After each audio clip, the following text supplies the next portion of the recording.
to All Right in Sin City, a podcast about writers and writing in the Windsor, Detroit region. Your podcasters today are Irene Moore Davis, author, educator, and local historian. Kim Conklin, Windsor-based writer and filmmaker. And me, Sarah Jarvis, former bookseller, publishing rep, and literary festival chair.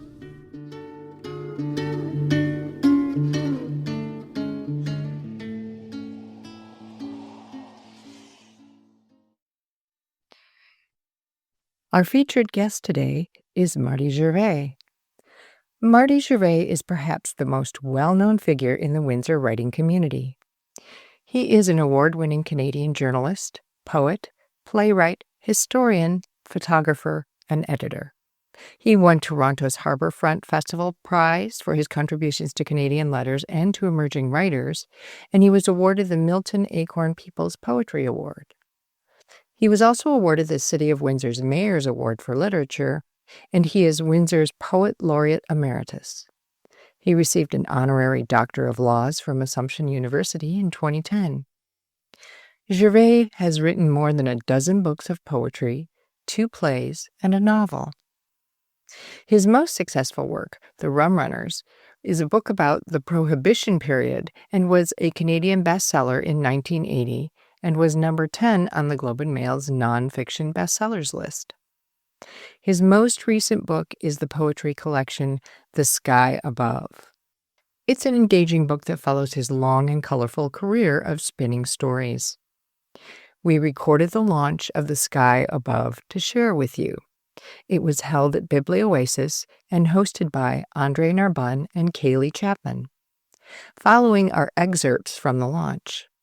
Our episode begins with Marty reading his poem, Breathing Sweet Hope, and continues with Marty in conversation with Andre and Kaylee. Now, here's Marty Gervais. Breathing Sweet Hope. I sit in my car by the side of the road, watch the combine shave this field of winter wheat, golden and flat under a dreamy, dark summer sky. I am going to make some changes. That farmer will be my grandfather. He will float over this landscape, straw hat, coveralls, pipe clenched in his teeth, and I will have him wave to me from where I sit at the road's edge. I will shift the barns and chicken coop and outhouse closer to the house, haul out the wagons, and have my grandfather lead the workhorses into the farmyard. I will put back the oak trees cut down years ago in that empty pasture where we picnicked after church. I will be 6 again, lumber in a summer storm, and hurry my grandmother across the yard to shut the enormous barn doors against wind and rain. I will put laughter back into her mouth as she scoops up my limp body that has collapsed abruptly because the sky has erupted into sudden thunder. I will paint reflections in her glasses that show wind-swept trees and spooked barn owls as we race back to the house. I will exchange the words in my grandfather's frown as he stands by the back steps to tell my mother, who has driven an hour in the still dark morning, to hear him say, "Ta mère est morte." Instead, my grandmother will be in the kitchen, loading the wood stove and turning to my mother and holding her for that instant. I will stop time here and now to move all these pieces into place, the perfect farm life in this imagined game. I will open the eyes of those I love and breathe sweet hope into their limbs and words. I will let prayers finally have their day.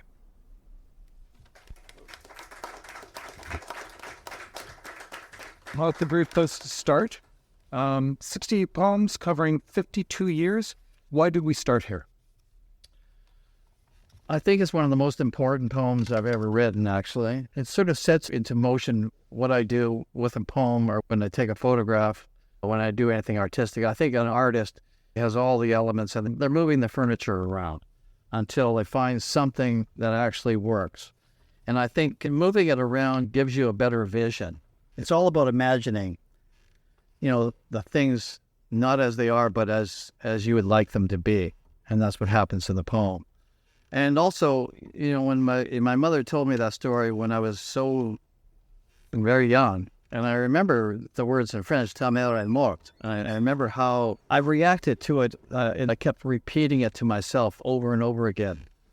And I remember my mother telling me exactly how that happened when she walked in, and she had to go up just 2 stairs to go up to the landing to the kitchen, and my grandfather, my Pepe, telling her their mother is dead. And that was haunting as a child. And so I think what happens is when I'm writing anything or taking photographs, you move things around. Just want to observe that you begin with geography, an external geography. The geography becomes dreamy, and then all of a sudden the landscape is within. You start positioning yourself as a child within it. Mm-hmm. Absolutely. When I was a young boy, I did a lot of listening. I came from a family of storytellers, and so my grandfather was always coming up with some crazy story and I didn't care whether it was actually true or not. It was just so interesting to listen to.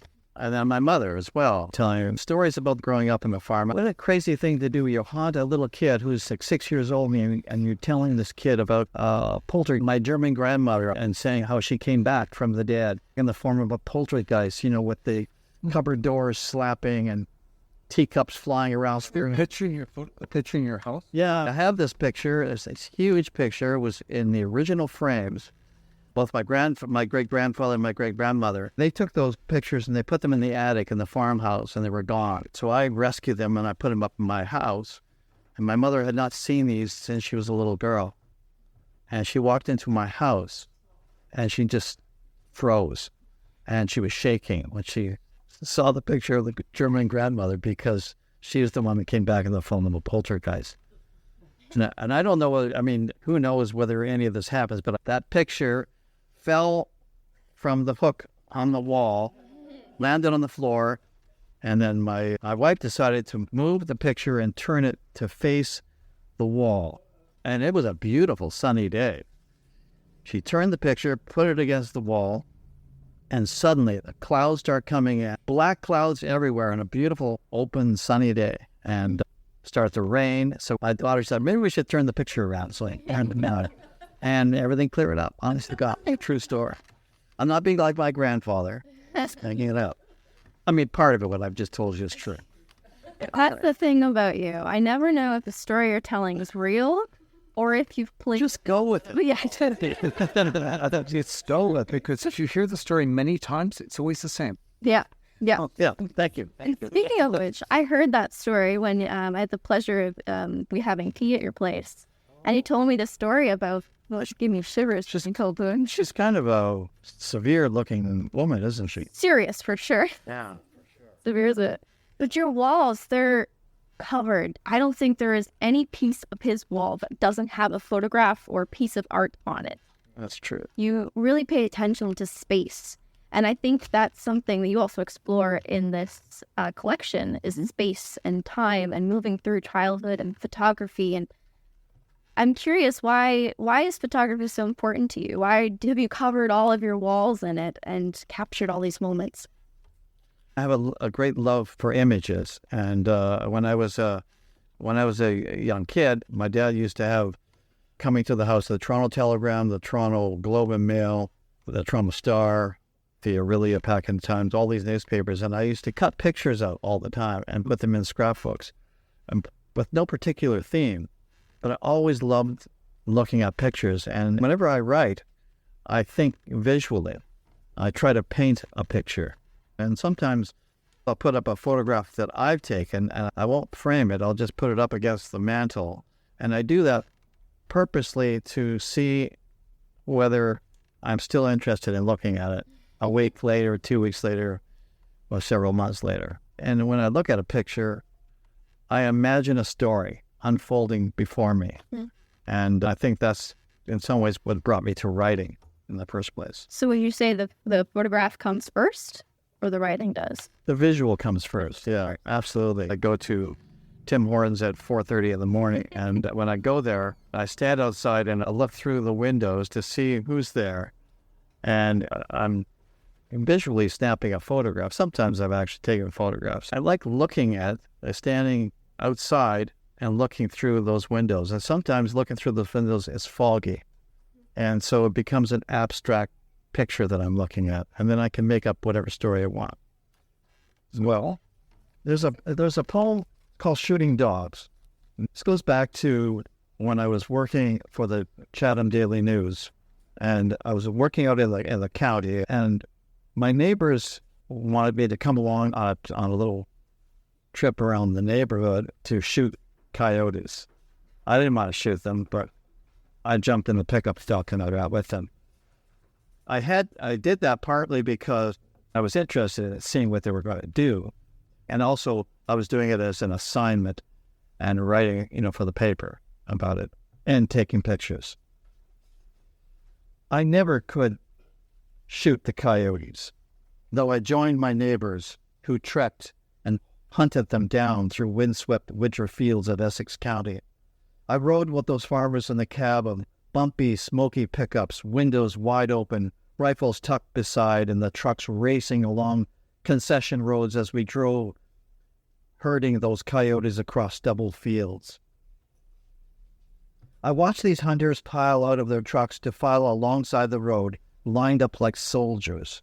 Cold rifles trained on coyotes, and one by one these doomed creatures rushed into their gun sights, tumbling and squealing. But one coyote sped between the lineup, raced past the trucks into the open flats and beyond. As the farmers followed, each raising his rifle, but the wind was strong and they let that brush wolf go, and I watched it disappear into the far-off snowy fields horizon, running for all its life, never once looking back. When I turned around, I saw the men lighting up cigars, rifles balanced on forearms, celebrating their victory before moving into the late windy afternoon to collect the kill and toss each carcass into the bed of their pickups. Later, I stopped by a neighbor's barn, surprised to see these stiff-bodied coyotes dangling from hooks, and photographed them for the paper, and heard startling tales of how these animals raided chicken coops, dragged off family pets, you name the harm they'd done. And I snapped a dozen pictures, moving in and out and around through the cold barn, half listening to the chatter among the men drinking beer, and thought, I'm really no better. I'm shooting coyotes too. And finally, I left. Just as daylight faded and hopped into my car, felt it shudder and then start, and I headed home to a spit-gray, cold January sky, daydreaming, feeling low. And I was maybe a half a mile from my place, and I started fiddling with the radio to tune in the news, when out of the corner of my eye, there was a coyote crouching at the edge of the ditch. I stopped. I lowered my window, and the lone coyote didn't budge. I studied his narrow, elongated snout, lean body, bushy tail, thick fur, and his yellow eyes. And I dared not to take his pictures. Nice.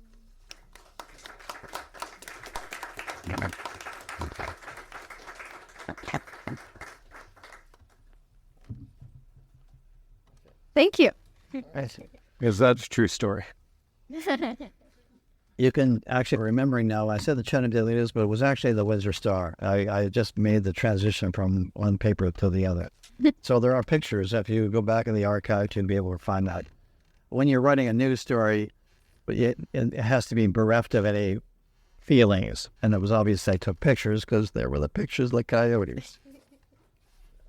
So the picture not taken becomes the poem. Yes, and it was a little yanked, for sure. Something about time. A lot of these poems in the collection deal with time. They deal with time on very different levels. Sometimes two people are experiencing time in different ways in the course of a single poem. I'm really interested in the motel poem and what happens there. Should I read it? I would like you to. Okay, the poem is called A Motel on Main Street. When I was 11, my parents packed up everything and they moved from Windsor, Riverside actually, and they moved up to Bracebridge, which is about 100 miles north of Toronto. It's a lovely cottage country. And my dad, his job brought him there. And the town had about 2,900 people. And we moved to a house right on the main street. And that house is still there. And there was a motel, like literally a half a block away. And as a boy, I would sit in the library of the house that we were in, and I could see the motel, and I always wanted to stay in that motel. And this is why. I was 12 years old when this happened. I was nearly 12, and I wandered by the U-shaped motel that sat on the main drag like an old aunt refusing to bid goodbye. I was taking a shortcut through the parking lot and making my way to a friend's when I noticed a door ajar in one of the units. Sudden blur in the gloom of that room. A single light, partly silhouetting a woman slipping on a summer dress over her head and down over bra and panties, hands smoothing out the cotton, momentarily looking up and spotting me, standing stock still in the lot. I want to think she smiled and turned, escaping into the darkness of the room. I continued on my way to my friends, but I never forgot that instant.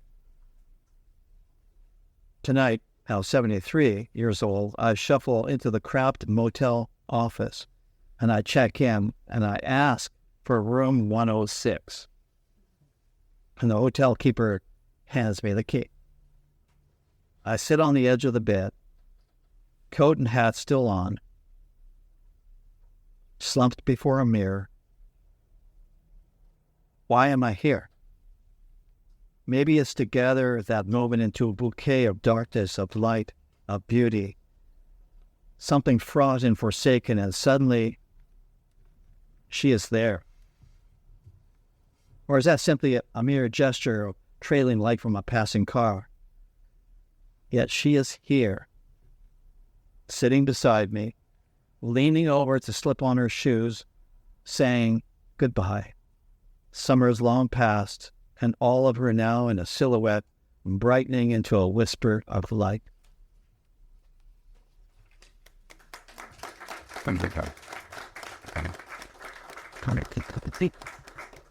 Now, we all know Marty will tell a good story, but he also knows how to get things done. A month ago now maybe, I was in Toronto with my fiance, and we were on our way back home to Windsor.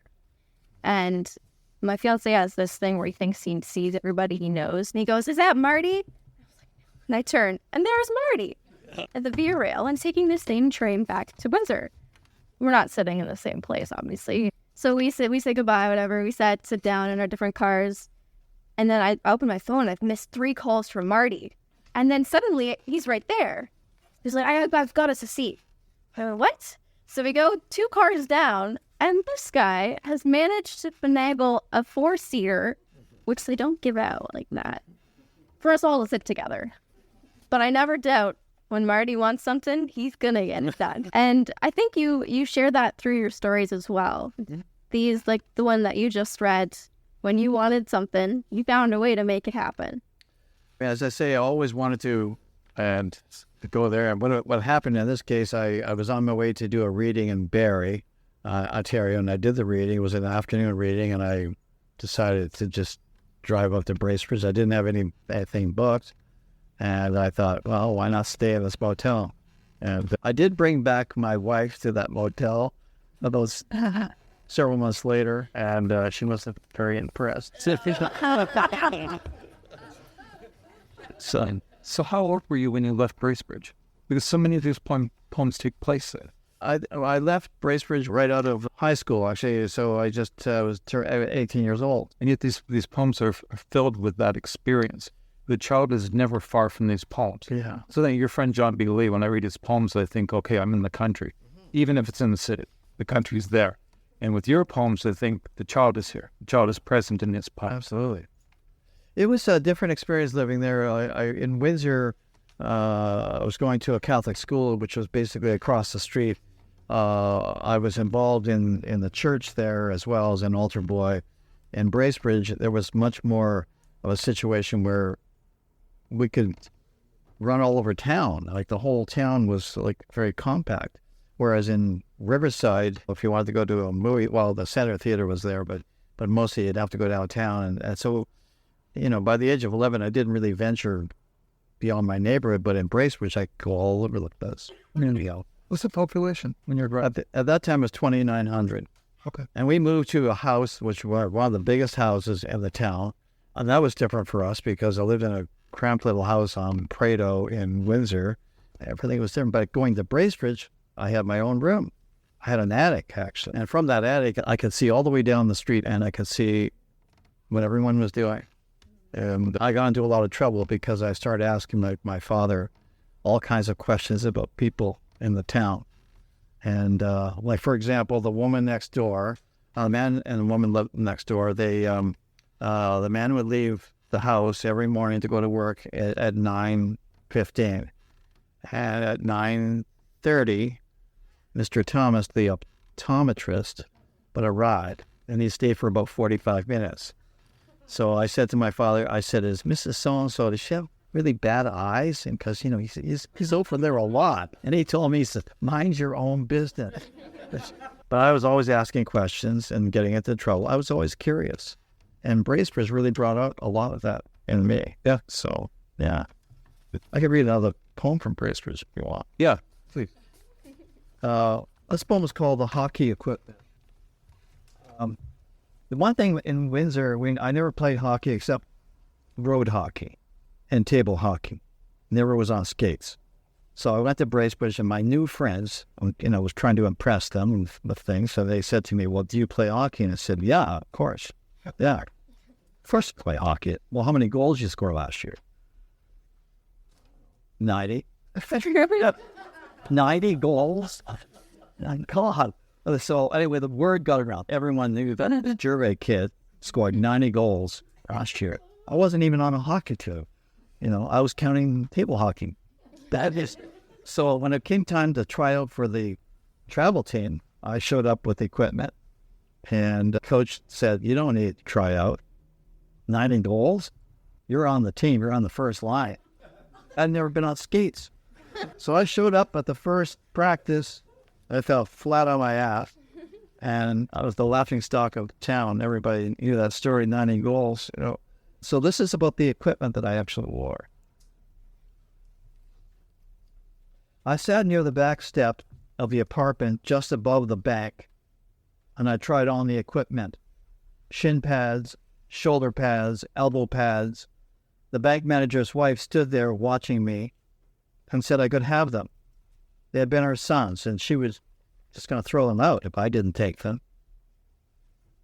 I lugged the bag home that night up Main Street to my house, and I dumped it out on the basement floor and tried it all on again in silence, but for the hum of the coal furnace. That winter, I played my heart out, trying to make the travel team, and didn't, and wound up playing early Saturday mornings with boys as bad at hockey as I was. I remember noticing the bank manager's wife coming out a few mornings to watch. She just sat at one end of the arena under the advertisement for the dry goods store, same spot a couple or 3 Saturdays in a row. And then I didn't see her again. All winter I wondered about why she had come, and wondered about her son and whatever happened to him, whether he ever made the hockey team. I couldn't remember his name, though she must have told me. I couldn't think of what it was, or where was he anyway. I was new to town, and I didn't know the stories, the families, except for my new friends. And maybe I scored a few goals, and by the end of March, I was packing away the equipment in the basement, and I thought of her son again, and finally I asked a buddy of mine, and he told me 2 winters before I moved to town, their son had fallen through the ice on the south branch of the river playing hockey, and had been on the travel team, a goal scorer. They had hands like Jean Beliveau, and he was 15 years old. and the Bracebridge Bears were looking to sign him next season. The next winter, when I opened the bag, the embarrassment was overwhelming of how badly I had played the winter before, and how the boy's mother sat there all those Saturday mornings in hope of catching the grace and glory of a son she no longer had.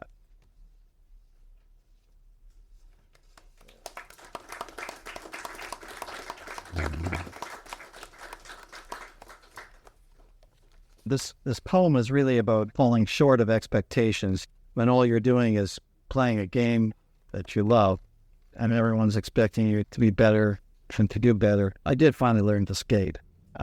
And, you know, I look at my life now. I have 2 grandsons who are, one is playing for the Saginaw Spirit, and they won the Memorial Cup earlier this year. And his brother plays for the University of Guelph and was on a team that went to like a Canada Cup for Junior A. That was also in June, I think. And I have a son who's living in Montreal and is now the strength and conditioning coach for the Montreal Canadiens. I don't think it was in my genes.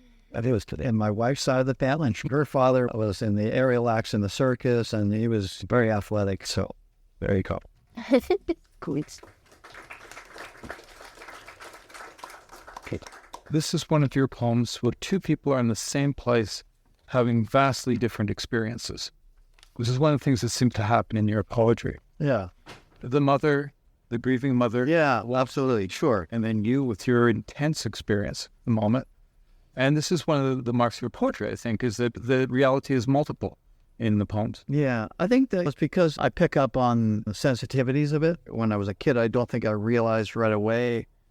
I mean, obviously, I didn't realize why she was there. Mm-hmm. And it was only when I opened my hockey bag that it just came back at me in a rush. That's what this was all about. And now that I knew the whole story, I was always a curious kid, always asking questions, and then taking those answers and expanding upon those answers. So the story you tell about it is about you, but is the poem about you, or is the poem about her? I think it's probably about her. That's what I think.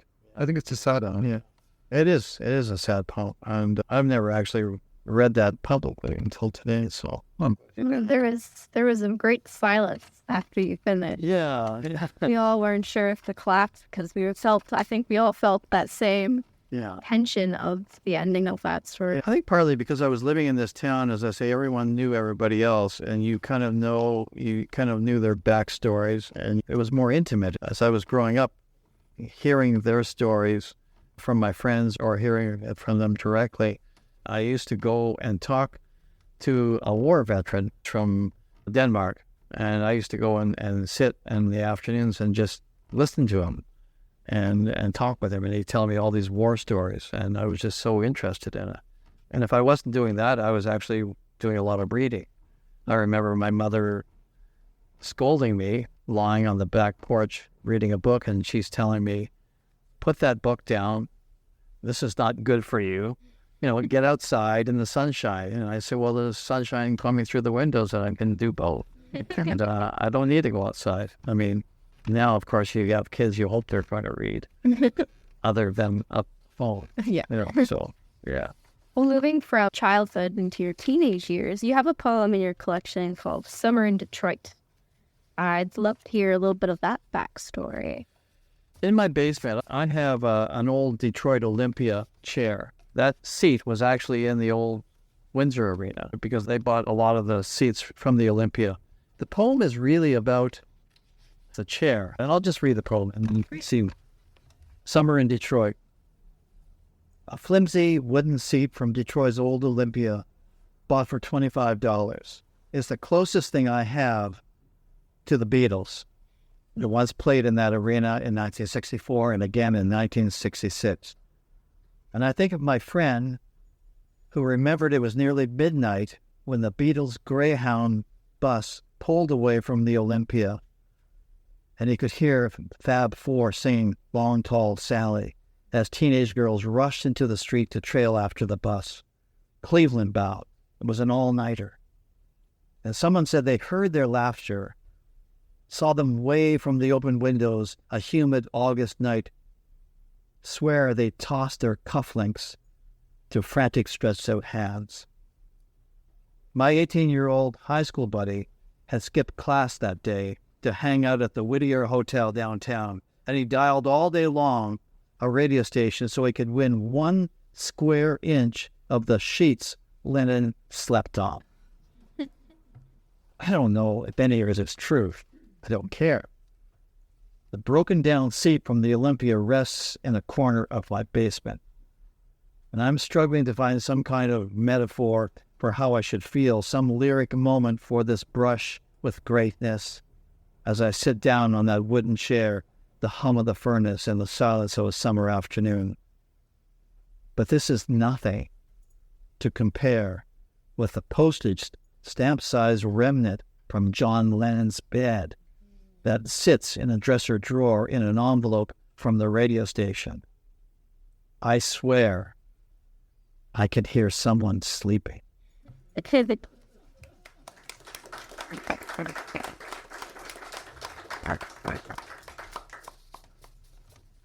Thank you. No, I'd like to think of this next poem. You end the entire collection with it. Mm-hmm. It's called The Art of Writing. What is the art of writing to you? The poem is, well, I'll just show you this cover, by the way, is a photograph that was taken by Linda Gaju. It's an amazing photograph. When I saw the picture, it was on Facebook, and I wrote to Linda and I asked her, I'd like to use this on the cover of my book. They already had a cover in mind. It was just a photograph I had taken, but I thought this would be better. It inspired this poem, and the poem is really about writing. On the surface, the poem is really about a guy out fishing. I'm a boy with my brother, and I'm casting my line out, hoping to pull in something. But writing is like that. It's any kind of art is like that. It takes patience. It takes faith. Time and time again, you cast out that line, and you hope you pull in that moment that brings in all the deepest mysteries of the moment. When I look at when I look at the novel by Ernest Hemingway, The Old Man and the Sea, and it's really a prose poem, the whole thing. It was published in, I think, Life magazine. I actually have a copy of the original Life magazine, and the whole novel was published there. But Hemingway said it wasn't.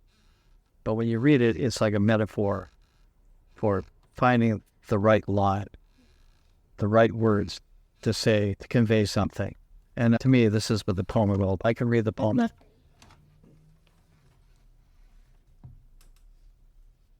That morning in the spring, we had to be the only ones on the lake, with a swarm of clouds in the sky above like a brooding mother gathering us into her warmth. I was too busy maybe to notice as I carefully threaded my fishing line, all the while the solitary aluminum boat, ever hushed, dipped in rhythmical pace to the silent sway of the dark water. And my older brother's voice soon broke out across the lake, echoing precise instructions for my initiation into this artful practice of angling smallmouth bass. I'm not sure I heard him as I spun out a line like a run-on sentence with nowhere to go but into the cool air, cherishing only the reckless wish for those green and black takings to leap from the deep mysteries of the sleeping lake. And yet nothing, and nothing, as the sun elbowed its way past billowy, stubborn clouds to lift us into its presence, and still nothing. I'm not sure if I even cared now.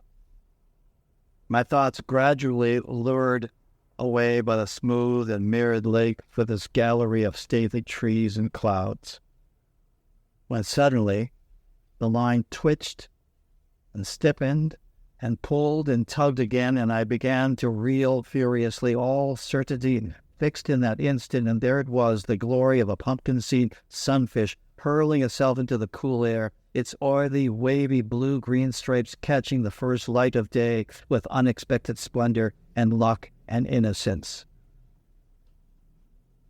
In that moment, I was sure about everything.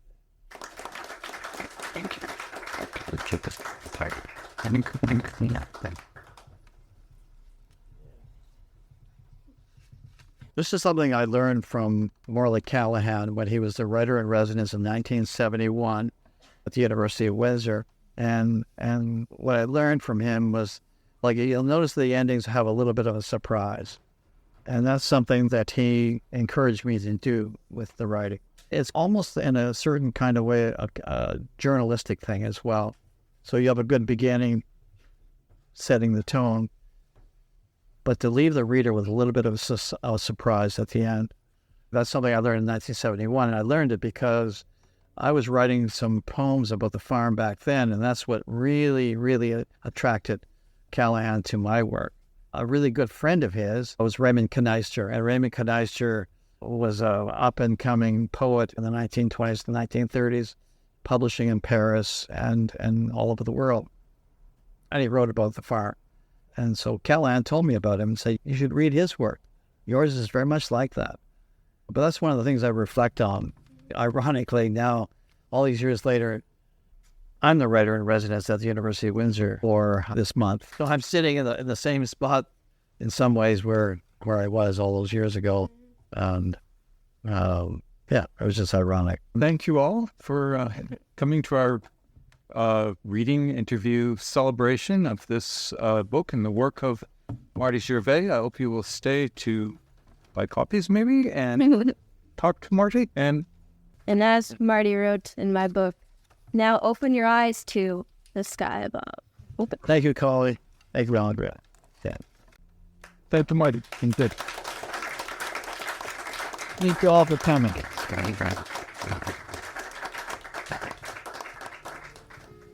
Thanks for joining us. Look for more episodes of All Right in Sin City wherever you listen to podcasts, or check out our website, allrightinsincity.com. For information and announcements of new podcasts, sign up to our email list or follow us on Facebook and Twitter.